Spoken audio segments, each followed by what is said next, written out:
Yes, see, what happens is Indians are great savers, but very bad investors. Used to be.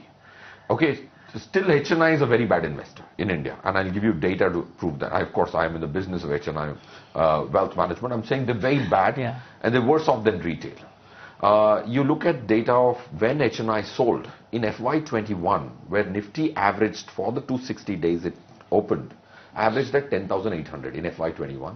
That year, equity mutual funds other than SIPs lost about 1,25,000. PMSs lost 2 lakh crores plus 1,25,000 crores on a small base. 20% equity निकाल दी लोगों ने जब Nifty 10,750 पे average की. SIP was the only one which was positive, 88,000 crores.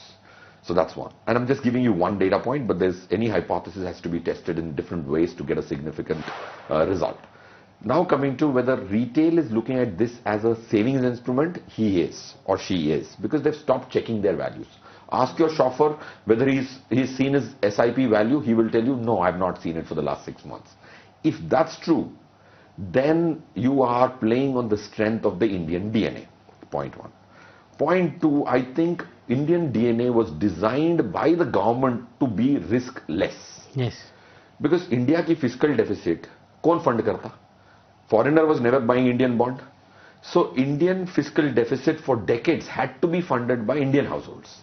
Through banks. Through banks. What happened in 2021? Government said, now you've brought us so far. I am now bringing a new tax regime. No motivation for debt. That's the second thing. You have to see this GST in that context. Third, like Bala sir said, derivative ko curtail kiya. Online gaming ko curtail ki.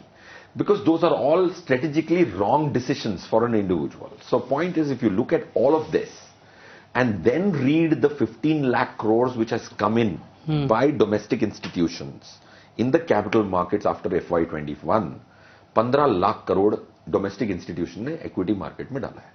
उसी दौर में FII ने zero डाला है. Net वो zero हो गया after Covid. उसके 8 साल पहले कैसे आंकड़े थे? Let's look at it. 8 years cumulatively domestic institution put 3 lakh crores.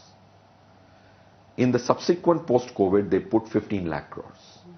Statistical projections in 3 methods tell me that the minimum number will be 52 lakh crores infused by domestic institution in Indian capital market over the next 8 years.